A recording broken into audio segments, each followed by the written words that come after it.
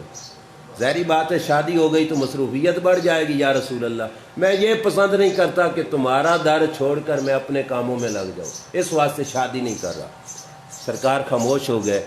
دوسری دفعہ کبھی بیٹھے بیٹھے پھر حضور نے پوچھ لیا ربیہ شادی کیوں نہیں کرتے؟ سرکار نے پھر پوچھا. حضرت ربیہ کا پھر یہی جواب, کیا کہ میں آپ سے دور ہونا پسند نہیں کرتا, میرے پاس خرچہ ہی نہیں کہ میں شادی کر سکوں. تیسری دفعہ پھر نبی علیہ الصلوۃ والسلام نے پوچھا. اب اس موقع پر جو خیال حضرت ربیہ بن کعب اسلمی کے ذہن میں آیا نا, یہ ہر مومن کو سمجھنا چاہیے. حضرت ربیہ نے کہا اپنے آپ کو کہا دل میں, اے ربیہ اپنی زندگی کی بہتری اتنی تو نہیں جانتا جتنی تیری بہتری اللہ کے نبی جانتے ہیں. بات سمجھ آئی کہ نہیں؟ میں اپنے لیے بہتر سوچوں تو میں اتنا نہیں سوچ سکتا جتنا میری بہتری اللہ کے نبی جانتے ہیں. یہ حضرت ربیہ کا جواب. کہا ربیہ تو اپنی سوچیں حضور کے سامنے رکھ رہا ہے, چپ ہو جا. اب حضور کہیں نا تو حضور سے کہنا آقا جیسے تمہاری مرضی ویسے میں کرنے کو تیار ہوں. کیوں؟ کیونکہ میں اپنی بہتری اتنی نہیں سوچ سکتا جتنی بہتری میرے لیے اللہ کے نبی سوچتے ہیں. یہ تھا مرکز سے رابطہ قائم. پھر سرکار نے پوچھا اے ربیہ شادی کیوں نہیں کرتا؟ تو حضرت ربیہ نے عرض کیا آقا میں حاضر ہوں, جو حکم دو گے نا میں وہ کرنے کے لیے تیار ہوں. اب میرے نبی علیہ السلام نے فرمایا چل ربیہ جا فلاں گھر میں اور ان سے جا کے کہے کہ اللہ کے رسول نے مجھے تمہاری بچی کے رشتہ مانگنے کے لیے بھیجا ہے. بات سمجھ آ رہی ہے؟ دولہا کبھی خود بھی رشتہ مانگنے گیا؟ وہ بولو نا, آج کل چلا بھی جائے تو لوگ اس کو غلط سمجھیں گے, یہ تو بڑے بے حیا ہے, ایسا سمجھ لیں گے. جو کام شرع میں ہے اس کو ہم بے حیائی سمجھتے ہیں, جو بے حیائی ہے ہم اس کو بے حیائی نہیں سمجھتے. سرکار خود بھی تو بھیج سکتے تھے, لیکن سرکار خود نہیں گئے, کسی اور کو بھی نہیں بھیجا. فرمایا ربیہ خود جاؤ فلاں گھر والے سے کہو کہ تمہاری بچی کا رشتہ میرے ساتھ اللہ کے رسول کرنا چاہتے ہیں, تاکہ پتہ تو چلے نا. خود سرکار جائیں تو پھر بات اور ہے. سرکار کے قاصد کو بھی میرے نبی کے غلاموں نے کبھی واپس نہیں لوٹایا. حضرت ربیہ گئے اور جا کے کہا تمہاری بچی کا رشتہ اللہ کے رسول مجھ سے کرنا چاہتے ہیں. گھر والوں کا جواب سننا. انہوں نے کہا مرحبم بے رسول اللہ و رسول اللہ صلی اللہ علیہ وسلم. اللہ کے رسول کو بھی کا حکم بھی مرحبا, اللہ کے رسول کے قاصد کا آنا بھی مرحبا. خوش ہو گئے اور انہوں نے کہا بڑی قسمت, لوگوں کے رشتے بچیوں کے ان کے چاچے مامے کرتے ہیں, ہماری بچی کی قسمت جس کا رشتہ اللہ کے رسول کر رہے ہیں. خوش آمدید, تیرا آنا مرحبا. اے بچے, اے جوان, ہمیں رشتہ قبول ہے.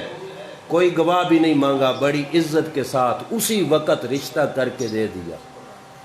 سینکڑوں بندے بلائے, کوئی لمبی چوڑی دعوت کی, کوئی کروڑوں کا خرچہ ہوا, کچھ بھی نہیں. یہ گئے, اگلوں نے کیا کر کے دے دیا؟ رشتہ دے دیا. صرف نام کس کا چلا؟ اللہ کے رسول صلی اللہ علیہ وسلم. حضرت ربیہ رشتہ قبول کر کے واپس پہنچے حضور کے دربار میں. توجہ کیجئے, روایت میں بس صرف شادی ہے حضرت ربیہ کی, وہی سنانی ہے. حضور کے دربار میں آئے تو ان کے چہرے پر غمگینی کے اثرات. میرے نبی علیہ السلام نے فرمایا ربیہ آج تو تیری شادی کا دن ہے, آج کیوں غمگین ہو؟ کیوں تمہارے چہرے پر غم کے نشان نظر آ رہے ہیں؟ حضرت ربیہ نے عرض کیا یا رسول اللہ گھر والے بڑی عزت والے تھے, مجھ سے گواہ ایک بھی نہیں پوچھا, تمہارے نام لینے کی دیر تھی, انہوں نے اپنی بچی کا رشتہ میرے ساتھ کر دیا ہے. فرمایا ربیہ پھر پریشان کیوں ہو؟ حضرت ربیہ کی پریشانی دیکھو کیا ہے. ربیہ عرض کرتے ہیں یا رسول اللہ صلی اللہ علیہ وسلم میرے پاس تو حق مار کے پیسے ہی کوئی نہیں, میں حق مار کہاں سے ادا کروں گا؟ مجھے پریشانی یہ ہے, رشتہ تو ہو گیا, حق مار کہاں سے ادا کروں گا؟ میرے نبی علیہ الصلوۃ والسلام نے کیا فرمایا؟ دیکھو نا, یہ یاریاں ادھرا کی نہیں, یہ توڑ نبھانے والے یار ہیں. یہ نہیں کہ سرکار فرمائے ربیہ ہن ہور کی لینا ہی, میں تو تیرا رشتہ کرا دیتا, تجھے تو کوئی رشتہ نہیں دیتا تھا. لیکن سرکار نے فرمایا اچھا تجھے مار کی کمی ہے, بس مرکز کے ساتھ تعلق قائم ہو تو حضور کی ذات ہر مقام پر ہاتھ پکڑنے والی ضرور ہوتی ہے. فرمایا اے ربیہ تجھے مار چاہیے؟ عرض کرتے ہیں جی ہاں یا رسول اللہ. میرے نبی علیہ السلام نے اپنے صحابی میں سے ایک صحابی حضرت بریدہ اسلمی کو کہا، بریدہ یہ ان صحابہ سے چندہ اکٹھا کرو، ایک کھجور کی گٹھلی کے برابر بھی سونا اتنا جمع ہو جائے تو ربیہ کو دے دینا تاکہ یہ اپنی بیوی کا جا کے مہر ادا کر کے آئے۔ حضرت بریدہ نے چندہ مانگا، توجہ سے سننا، چندہ مانگ کر حضور علیہ السلام کی خدمت میں پیش کیا، سرکار نے حضرت ربیہ کو دیا، فرمایا چل تیرا مہر ہے دے آؤ۔ حضرت ربیہ اپنا حق مہر ادا کر کے پھر واپس پلٹے تو چہرے پہ غمگینی کے اثرات۔ میرے نبی نے پوچھا اے ربیہ اب کیوں غمگین ہو؟ حضرت ربیہ کا جواب سنو، عرض کرتے ہیں یا رسول اللہ بندے بڑے اچھے ہیں، میں نے جتنا مہر دیا اس پر بھی انہوں نے کوئی بات نہیں کی، خوشی سے قبول کر لیا ہے، پھر ربیہ پریشان کس بات سے ہو؟ حضرت ربیہ کا جواب سننا، عرض کرتے ہیں یا رسول اللہ صلی اللہ علیہ وسلم پریشانی اس بات کی ہے کہ میرے گھر میں تو کچھ نہیں، شادی کے اگلے دن ولیمہ ہے سنت، میں ولیمہ کہاں سے کروں گا؟ ولیمے کا خرچہ کوئی نہیں۔ اب ہمارے جیسا کوئی ہوتا، دنیا داروں کا کوئی دروازہ ہوتا تو وہ کہتا تو تے گاٹے ہی پہ گیا، تیرا رشتہ ہی کرایا، مار بھی دوایا، تو اب ولیمہ بھی میرے سر پر۔ لیکن یہ وہ دربار ہے جہاں سے منگتے خالی ہاتھ نہ لوٹے، کتنی ملی خیرات نہ پوچھو، ان کا کرم پھر ان کا کرم ہے، ان کے کرم کی بات نہ پوچھو۔ میرے نبی علیہ السلام کے دروازے سے کوئی خالی نہیں جاتا، وہ تو اس دور کی بات ہے، 14 صدیاں بعد بھی حضور کسی دروازے پہ آنے والے کو خالی نہیں موڑتے، اور یہ سچی بات ہے۔ میں اس پہ ایک بات آخر میں عرض کروں گا، بہرحال یہ سنیے، سرکار نے کہا اپنے غلاموں سے کہ اپنے بھائی کے لیے ولیمے کا انتظام کرو، ایک مینڈا اچھا خاصا صحت مند میرے نبی علیہ السلام نے تیار کیا، فرمایا اے ربیہ یہ لو مینڈا ذبح کرو، اس کا سالن بناؤ، اپنے ولیمے کا انتظام کرو۔ حضرت ربیہ پھر غمگین، حضرت ربیہ پھر غمگین، کیوں یا رسول اللہ سالن تو بن جائے گا، روٹی کا انتظام کہاں سے کریں گے؟ کتنے سوال بار بار دربار مصطفیٰ سے ہو رہے ہیں، یا رسول اللہ روٹی کہاں سے ہوگی؟ اب یہ سبق ہے علماء اور پیران نظام کے لیے۔ میرے نبی نے بار بار صرف چندہ مانگ کے نہیں سہولت پیش کی، کچھ اپنے گھر سے بھی دیا۔ سرکار نے فرمایا ربیہ اب کسی سے نہیں مانگنا، اب سیدھا چلا جا اپنی امی عائشہ کے دروازے پر، میرے گھر چلا جا، یعنی میری زوجہ محترمہ کے پاس جا اور ان سے کہو کہ سرکار فرماتے ہیں گھر کے ٹپ میں جتنے جو پڑے ہیں گٹھڑی بن کے تیرے حوالے کر دیں۔ حضرت عائشہ صدیقہ کے پاس گئے، انہوں نے گھر کے ٹپ میں جتنے جو پڑے تھے وہ گٹھڑی بن کے سپرد کی اور کہا آج کے شام کا کھانا ہمارے گھر میں کوئی نہیں، یہی کچھ تھا جو ہم نے سارے کا سارا تجھے دے دیا۔ حضرت ربیہ کہتے ہیں جو کی گٹھڑی میں نے سروں پہ اٹھائی، آٹا بنوایا، روٹیاں بنوائی، دعوت کی، اور میری دعوت ولیمہ میں اللہ کے نبی تشریف لے کے آئے۔ یہ ہے انداز، کتنے کروڑوں کے خرچے کی کوئی ضرورت نہیں تھی، لیکن پرسکون شادی ہوئی مدینے کے تاجدار صلی اللہ علیہ وسلم کے در اقدس سے۔ اگر آج بھی رابطہ جڑ جائے، میں پھر شروع والی مثال پہ ہوں، بلب چینج کرنے کی کوئی ضرورت نہیں، صرف میٹر لگواؤ اور رابطہ اس دربار سے قائم کرو، بس رابطہ جڑنے کی ضرورت ہے، پھر لمبے لمبے ہاتھ اٹھا کے بھی مانگنے نہیں پڑیں گے۔ اللہ کے نبی دل کے خیالات کو جانتے بھی ہیں اور ان خیالات پر عطا بھی فرماتے ہیں۔ بس عطا کی ایک بات سنو اور میری تقریر ختم۔ گجرات کے علاقے کے ہمارے مفتی صاحب ہیں، مفتی احمد یار خان نعیمی رحمۃ اللہ تعالی علیہ، تفسیر نعیمی لکھی، مدینہ شریف میں حاضری کے لیے گئے۔ اب یہ بات اس واسطے کہ تعلق ہو تو سرکار خالی نہیں موڑتی۔ مدینہ شریف حاضری کے لیے گئے، حاضری کا آخری دن تھا، واپس آنا تھا، بازار میں گئے تو ایک دکان سے پین دیکھا، مارکر پین دیکھا تو وہ آپ کو پسند آ گیا، خریدنا چاہا، جیب چیک کی تو جیب میں خرچہ کوئی نہیں تھا کہ پین خرید سکو، جیب اجازت نہیں دے رہی تھی، واپسی کا خرچہ اتنا تھا، پین پسند آ گیا دکاندار، دل میں حسرت تھی کہ یہ پین خرید سکوں لیکن خرید نہ پائے، واپس کر دیا دکاندار کو کہ میرے پاس پیسے نہیں ہیں، صبح کی فلائٹ تھی، واپس جانا تھا، یہ پچھلے دن کی بات تھی، واپس کر کے اپنی فلیٹ میں آ گئے کہ صبح نماز پڑھنے کے بعد ہم نے واپس جانا ہے۔ مفتی صاحب فرماتے ہیں کہ میں نے صبح کی نماز مسجد نبوی شریف میں ادا کی. ادا کرنے کے بعد جب سلام پھیرا تو وہی دکاندار میرے ساتھ بیٹھا ہوا تھا. سلام پھیرنے کے بعد اس نے اپنی جیب سے وہی پین نکالا اور پین نکال کے مجھے دے کے کہا میں آپ کو جانتا نہیں تم کون ہو کون نہیں. میں تمہیں نہیں جانتا لیکن اتنا ضرور جانتا ہوں تیرے صدقے سے مجھے آج رات اللہ کے رسول کی زیارت نصیب ہوئی. کل تم میری دکان پہ آئے تھے, تمہیں یہ پین پسند آیا تھا اور تمہاری جیب میں خرچہ نہیں تھا جس کی وجہ سے تم خرید نہیں سکے. حسرت رکھ کر تم نے پین مجھے واپس کر دیا. میں رات کو سویا تو اللہ کے نبی میرے خواب میں آئے اور کہا گجرات کے احمد یار نام کا بندہ ہے, کل تیری دکان پہ آیا تھا, اسے یہ پین اچھا لگا تھا, اس کے پاس پیسے نہیں, لہذا صبح جاؤ بغیر پیسوں سے میری طرف سے یہ پین اس کو تحفے میں دے کے آؤ. اس نے جیب سے پین نکالا اور مفتی صاحب فرماتے ہیں مجھے دیا اور کہا یہ میری طرف سے نہیں, یہ اللہ کے نبی صلی اللہ علیہ وسلم کی طرف سے. 14 صدیاں بعد بھی اگر تعلق قائم ہو تو سرکار یہ نہیں چاہتے کہ جولیاں اٹھائے تو میں دوں گا, نہیں. اعلیٰ حضرت فرماتے ہیں نا لب واہ ہیں آنکھیں بند ہیں پھیلی ہے جولیاں, کتنے مزے کی بھیک تیرے پاک در کی ہے, وہاں سے تو مانگنے کی ضرورت ہی نہیں پڑتی. دل میں خیال آیا. مفتی صاحب فرماتے ہیں میں نے زندگی بھر اس پین کو استعمال کیا اور مرتے وقت مفتی صاحب وصیت کر کے گئے کہ یہ عام پین نہیں, یہ اللہ کے رسول کے دیا ہوا تحفہ ہے, لہذا یہ پین کفن میں قبر میں بھی میرے ساتھ رکھنا تاکہ بروز حشر یہ حوالہ ہوگا اللہ کے رسول سے تعلق کا. شادی کے اس موقع پر میرا صرف یہ پیغام ہے کہ بلب جلانا ہو تو میٹر لگوا کر مرکز سے رابطہ ضروری ہے. اگر گھر میں اپنی ذات میں اپنے محلے میں سکون چاہتے ہو اور چاہتے ہو کہ خانہ آبادی ہی رہے تو مرکز مصطفیٰ صلی اللہ علیہ وسلم سے رابطہ ضرور. اور اگر وہاں سے رابطہ کٹ گیا تو اللہ فرماتا ہے وَمَنْ أَعْرَضَ عَنْ ذِكْرِي فَإِنَّ لَهُ مَعِيشَةً ضَنْكًا, جس نے میرے یار سے منہ موڑا نا اس کی زندگی میں تنگ کر دوں گا. پھر کروڑ پتی ہونے کے باوجود بھی سوکھا نہیں اوکھا ہوگا. کیوں؟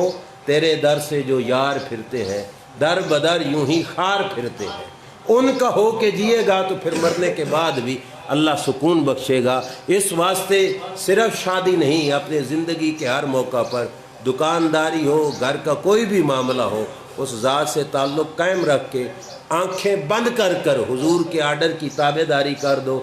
آگے حضور جانے, حضور کا کام جانے, اللہ تعالیٰ معاملات کو سنوار دیتا ہے. اللہ کی بارگاہ میں دعا ہے رب کائنات جل وعلا شانہ میری آپ کی ہم سب کی حاضری اپنے دربار میں قبول و منظور فرمائے اور اس مقدس موقع سے ہمیں سبق لینے کی توفیق عطا فرمائے کہ اگر ہماری عوام کے لوگ اپنی شادیاں اس انداز میں کرتے ہیں تو علماء و مشائخ کو بھی ایسے انداز سے سبق سیکھنا چاہیے. یہ سوچ ذہن سے نکال دینی چاہیے کہ یہ دن زندگی میں ایک بار آتا ہے, حشر کا دن بھی ایک بار ہی آئے گا اور وہاں پہ کام نہ برادری آئے گی, نہ رشتہ دار آئیں گے, نہ مامے چاچے آئیں گے. وہاں پہ کام آئے گی تو اللہ کے رسول کی ذات اقدس کام آئے گی. اس واسطے حضور سے رابطہ آج ہی جوڑ لیجئے اور پھر زندگی انشاءاللہ العزیز جو ہے ایسی ہوگی کہ مرتے دم بھی بلکہ قبر میں بھی وہ زندگی تمہیں سکون بخشے گی اور اس زندگی کا احساس محسوس ہوگا. اللہ تعالیٰ عمل کی توفیق عطا فرمائے. وآخر دعوانا